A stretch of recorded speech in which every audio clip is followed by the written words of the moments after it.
नमस्कार दोस्तों, एके world PGM में आपका फिर से स्वागत है। आज हम लेकर आए हैं आपके लिए एक और नई कहानी जिसका सार है जैसा सोचोगे वही मिलेगा, मन का मंत्र। तो चलिए शुरू करते हैं आज की कहानी। आप अपने मन में जिस चीज़ का विचार करोगे वही चीज़ तुम्हें मिलना शुरू होगी। अगर पैसे के बारे में विचार करते हो तो आपके पास पैसा आना शुरू होगा। अगर आप अपने प्यार के बारे में विचार करोगे तो आपको आपका प्यार जल्द ही मिलेगा। गौतम बुद्ध के अनुसार हम वही बनते हैं जो हम सोचते हैं।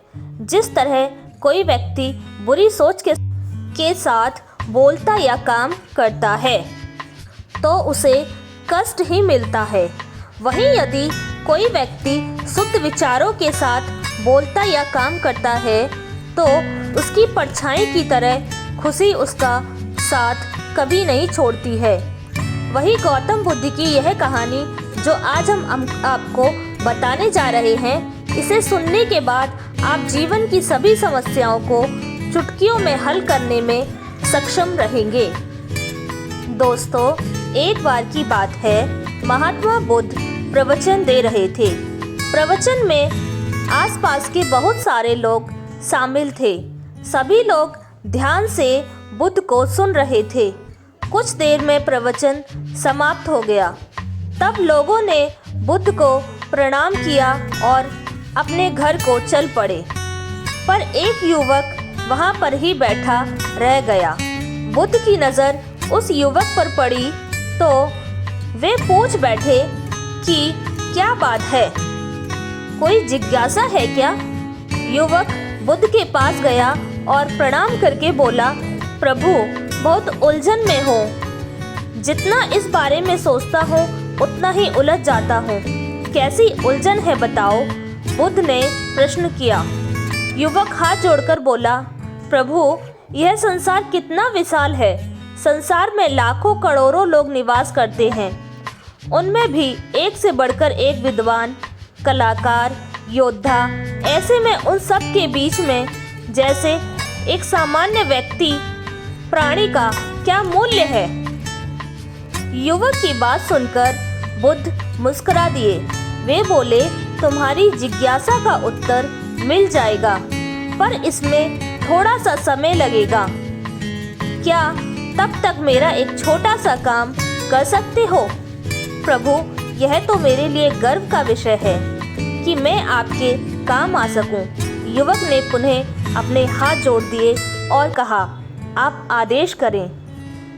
रघुवत ने युवक को एक चमकीला पत्थर देते हुए कहा, तुम्हें इस पत्थर का मूल्य पता करना है, पर ध्यान रहे इसे बेचना नहीं है, सिर्फ इसका मूल्य पता करना है। जैसी आज्ञा प्रभु। ऐसा कहते हुए युवक ने बुद्ध से वह पत्थर ले लिया। उसने एक बार फिर से उन्हें प्रणाम किया और बाजार की ओर चल पड़ा। बाजार वहां से ज़्यादा दूर नहीं था। युवक थोड़ी देर में वहां पहुंच गया। वह सुबह का समय था, इसलिए बाजार अभी ठीक से लगा नहीं था। वहां पर इक्का दुक्का दुकानदार ही था। युवक ने जिज्ञासावश इधर उधर नजर दौड़ाई। उसे एक पेड़ के नीचे एक दुकानदार नजर आया। वह आम बेच रहा था। युवक उस दुकानदार के पास पहुंचा और उसे पत्थर दिखाते हुए बोला, क्या आप इस पत्थर की कीमत बता सकते हैं? दुकानदार एक चालाक व्यक्ति था। पत्थर की चमक देखकर वह समझ गया कि अवश्य ही यह कोई कीमती पत्थर है। वह बनावटी आवाज में बोला, देखने में तो कुछ खास नहीं लगता, पर मैं इसके बदले दशाम दे सकता हूँ। दुकानदार की बात सुनकर युवक को हल्का सा क्रोध आ गया। वह मन ही मन सोचने लगा, यह आदमी मुझे बेवकूफ़ समझता है। इतना सुंदर पत्थर और इसका मूल्य सिर्फ दशा, अवश्य ही यह झूठ बोल रहा है। युवक को चुप देखकर दुकानदार बोल उठा, क्या कहते हो? निकालूं आम? पर युवक ने दुकानदार को कोई जवाब नहीं दिया। मैं चुपचाप आगे बढ़ गया। सामने एक सब्जी वाला अपनी दुकान सजा रहा था। मैं उस युवक के पास पहुंचा और उसे पत्थर दिखाते हुए उसका मूल्य पूछा। उस पत्थर को देखकर सब्जी वाले की आंखें खुशी से चमक उठीं और वह मन ही मन सोचने लगा, यह पत्थर तो बहुत कीमती जान पड़ता है।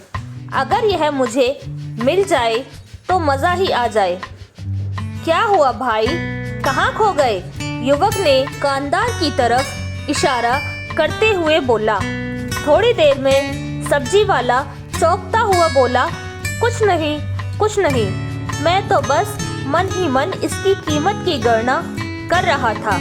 वैसे मैं इस पत्थर के बदले एक बोरी आलू दे सकता हूँ। सब्जी वाले के चेहरे की कुटिलता देखकर युवक समझ गया कि यह दुकानदार भी मुझे मूर्ख बना रहा है। मुझे किसी और से इसका मूल्य पता करना चाहिए। यह सोचता हुआ युवक आगे बढ़ गया। सब्जी वाले दुकानदार ने युवक को पीछे से आवाज़ लगाई, क्या हुआ भाई? अगर आपको यह मूल्य कम लग रहा है तो बताएं, सही मैं इसे बढ़ा दूंगा। पर युवक ने उसकी बात पर ध्यान नहीं दिया। वह अब इधर उधर किसी ऐसे व्यक्ति को खोजने लगा जो जानकार हो और इस पत्थर की सही मूल्य बता सके। युवक को लग रहा था कि अवश्य ही यह कोई कीमती पत्थर है। शायद कोई जोहारी इसका सही मूल्य बता सके। यह सोचता हुआ युवक एक जौहरी की दुकान पर पहुंचा। जौहरी अपनी दुकान को अभी खोल ही रहा था। उसने दुकान पर उस युवक को आते हुए दूर से ही देख लिया था। साथ ही उसने युवक का हुलिया देखकर यह भी भाप लिया था कि यह कोई गरीब व्यक्ति है जो संभवतः कोई गहना बेचने आया होगा। जौहरी ने हाथ जोड़कर युवक को नमस्कार किया और मुस्कुराकर पूछा, बताएं महोदय, मैं आपकी क्या सेवा कर सकता हूँ? युवक ने बुद्ध का दिया हुआ पत्थर अपनी हथेली पर रख दिया और बोला, इसका मूल्य पता करना था। पत्थर को देखते ही जौहरियों ने पहचान लिया कि यह एक बहुत कीमती पत्थर है जो किस्मत वालों को मिलता है।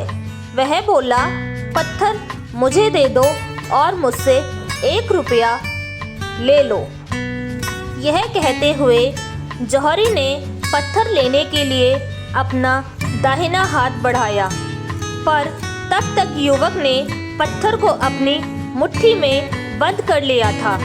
उसे पत्थर के मूल्य का अंदाजा हो गया था, इसलिए वह बुद्ध के पास जाने के लिए मुड़ गया। जौहरी ने उसे पीछे से आवाज़ लगाई, अरे रुको तो भाई, मैं इसके 50 लाख दे सकता हूँ। लेकिन युवक को वह पत्थर बेचना तो था नहीं, इसलिए वह रुका नहीं और दुकान के बाहर आ गया। पर जौहरी भी कम चालाक नहीं था। वह उस अनमोल पत्थर को किसी भी कीमत पर अपने हाथ से जाने नहीं देना चाहता था। वह दौड़कर उसके आगे आ गया और हाथ जोड़कर बोला, तुम ये पत्थर मुझे दे दो, मैं इसके बदले 1 करोड़ देने को तैयार हूँ। युवक को जौहरी की बातों में अब कोई रुचि नहीं रह गई थी। वह जल्द से जल्द बुद्ध के पास पहुंच जाना चाहता था, इसलिए ना तो वह रुका और ना ही उसने जौहरी की बात का कोई जवाब दिया। वह तेज तेज कदमों से बुद्ध के आश्रम की ओर चल पड़ा। जौहरी ने पीछे से आवाज़ लगाई, यह अत्यंत मूल्यवान पत्थर है, अनमोल है, तुम जितने पैसे कहोगे मैं दे दूंगा। यह सुनकर वह युवक परेशान हो गया। उसे लगा कि कहीं पत्थर के लालच में जौहरी उसे पकड़कर जबरदस्ती न करने लगे, इसलिए वह तेजी से आश्रम की ओर दौड़ पड़ा। युवक जब बुद्ध के पास पहुंचा तो वह बुरी तरह से हाँफ रहा था। उसे देखकर बुद्ध मुस्कुरा दिए। फिर भी उन्होंने अपने चेहरे से कुछ भी जाहिर नहीं होने दिया। वे बोले, क्या बात है बस, तुम कुछ डरे हुए लग रहे हो।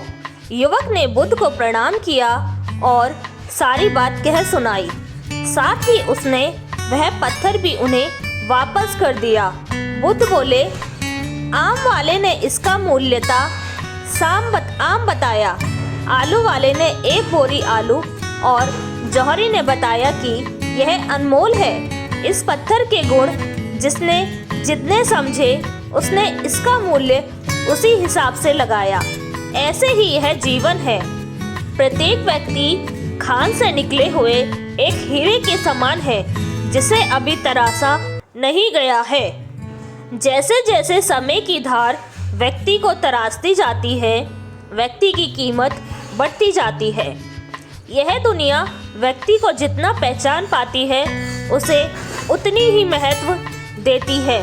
कहते हुए बुद्ध एक क्षण के लिए रुके, फिर बोले, किंतु आदमी और हीरे अंतर यह है कि हीरे को कोई दूसरा तराशता है और व्यक्ति को अपने आप को स्वयं ही तराशना पड़ता है।